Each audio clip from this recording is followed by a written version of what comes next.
एक बार की बात है, एक बुजुर्ग पिता की जब मृत्यु का समय सन्निकट आया तो पिता ने अपने एकमात्र पुत्र धनपाल को बुलाकर कहा कि बेटा, मेरे पास धन संपत्ति नहीं है कि मैं तुम्हें विरासत में दूं, पर मैंने जीवन भर सच्चाई और प्रामाणिकता से काम किया है, तो मैं तुम्हें आशीर्वाद देता हूँ कि तुम जीवन में बहुत सुखी रहोगे और धूल को भी हाथ लगाओगे तो वह सोना बन जाएगी। बेटे ने सिर झुकाकर पिताजी को प्रणाम किया। पिता ने हाथ उठाकर आशीर्वाद दिया और संतोष से अपने प्राण त्याग कर दिए। अब घर का खर्च बेटे धनपाल को संभालना था। उसने एक छोटी सी ठेला गाड़ी पर अपना व्यापार शुरू किया। धीरे धीरे उसकी मेहनत और लगन से व्यापार बढ़ने लगा। व्यापार और बढ़ा। अब नगर के संपन्न लोगों में उसकी गिनती होने लगी। उसको विश्वास था कि यह सब मेरे पिता के आशीर्वाद का ही फल है, क्योंकि उन्होंने जीवन में दुख उठाया पर कभी धैर्य नहीं छोड़ा, श्रद्धा नहीं छोड़ी, प्रामाणिकता नहीं छोड़ी। इसलिए उनकी वाणी में बल था और उनके आशीर्वाद फलीभूत हुए और मैं सुखी हुआ। उसके मुंह से बार बार यह बात निकलती थी।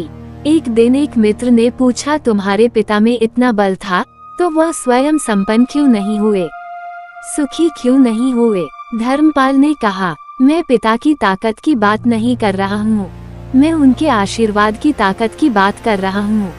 इस प्रकार वह बार बार अपने पिता के आशीर्वाद की बात करता तो लोगों ने उसका नाम ही रख दिया बाप का आशीर्वाद।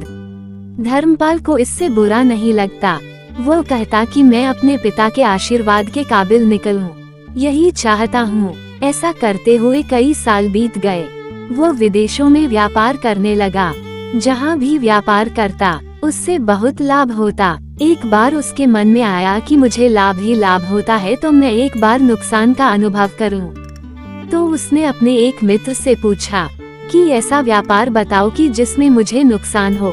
मित्र को लगा कि इसको अपनी सफलता का और पैसों का घमंड आ गया है। इसका घमंड दूर करने के लिए इसको ऐसा धंधा बताऊं कि इसको नुकसान ही नुकसान हो।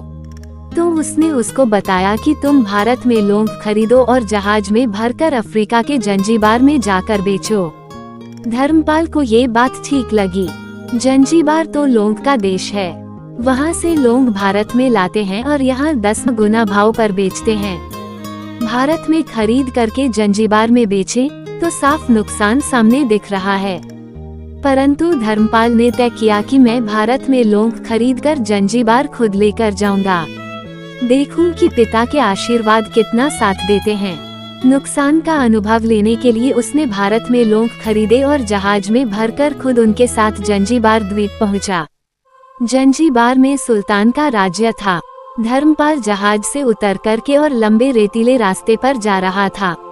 वहां के व्यापारियों से मिलने को उसे सामने से सुल्तान जैसा व्यक्ति पैदल सिपाहियों के साथ आता हुआ दिखाई दिया। उसने किसी से पूछा कि ये कौन है? उन्होंने कहा, ये सुल्तान है।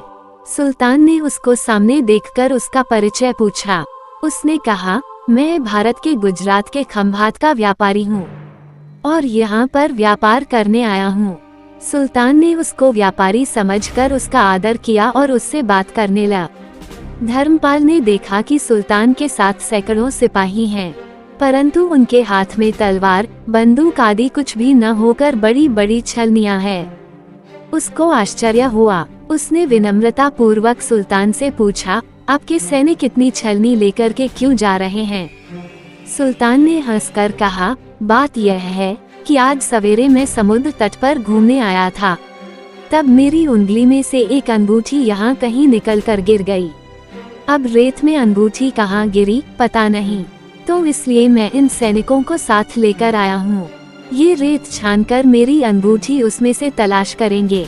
धर्मपाल ने कहा, अंगूठी बहुत महंगी होगी।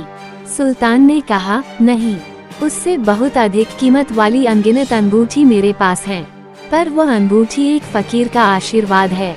मैं मानता हूँ कि मेरी सल्तनत इतनी मजबूत और सुखी उस फकीर के आशीर्वाद से है, इसलिए मेरे मन में उस अंगूठी का मूल्य सल्तनत से भी ज्यादा है। इतना कह करके सुल्तान ने फिर पूछा, बोलो सेठ, इस बार आप क्या माल लेकर आए हो? धर्मपाल ने कहा कि लौंग। सुल्तान के आश्चर्य का ठिकाना नहीं रहा। ये तो लौंग का ही देश है सेठ, यहाँ लौंग बेचने आए हो? किसने आपको ऐसी सलाह दी? जरूर वो कोई आपका दुश्मन होगा। यहाँ तो एक पैसे में मुट्ठी भर लौंग मिलते हैं। यहाँ लौंग को कौन खरीदेगा? और तुम क्या कमाओगे? धर्मपाल ने कहा, मुझे यही देखना है कि यहाँ भी मुनाफा होता है या नहीं। मेरे पिता के आशीर्वाद से आज तक मैंने जो धंधा किया उसमें मुनाफा ही मुनाफा हुआ। तो अब मैं देखना। सुल्तान ने पूछा, पिता के आशीर्वाद, इसका क्या मतलब? धर्मपाल ने कहा, मेरे पिता सारे जीवन ईमानदारी और प्रामाणिकता से काम करते रहे, परंतु धन नहीं कमा सके। उन्होंने मरते समय मुझे भगवान का नाम लेकर आशीर्वाद दिए थे कि तेरे हाथ में धूल भी सोना बन जाएगी। ऐसा बोलते बोलते धर्मपाल नीचे झुका और जमीन की रेत से एक मुट्ठी भरी और सम्राट सुल्तान के सामने मुट्ठी खोलकर उंगलियों के बीच में से रेत नीचे गिराई तो धर्मपाल और सुल्तान दोनों का आश्चर्य का पार नहीं रहा। उसके हाथ में एक हीरे जड़ित अंगूठी थी।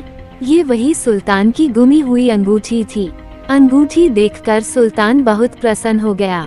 बोला, वह खुदा आपकी करामात का पार नहीं, आप पिता के आशीर्वाद को सच्चा करते हो।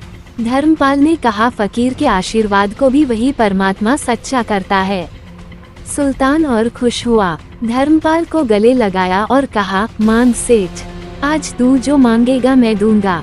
धर्मपाल ने कहा, आप 100 वर्ष तक जीवित रहो और प्रजा का अच्छी तरह से पालन करो, प्रजा सुखी रहे, इसके अलावा मुझे कुछ नहीं चाहिए। सुल्तान और अधिक प्रसन्न हो गया। उसने कहा, सेठ, तुम्हारा सारा माल मैं आज खरीदता हूँ और तुम्हारी मुंह मांगी कीमत दूंगा। पिता के आशीर्वाद हो तो दुनिया की कोई ताकत कहीं भी तुम्हें पराजित नहीं होने देगी। पिता और माता की सेवा का फल निश्चित रूप से मिलता है। आशीर्वाद जैसी और कोई संपत्ति नहीं।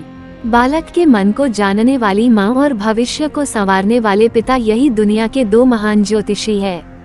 अपने बुजुर्गों का सम्मान करें, यही भगवान की सबसे बड़ी सेवा है।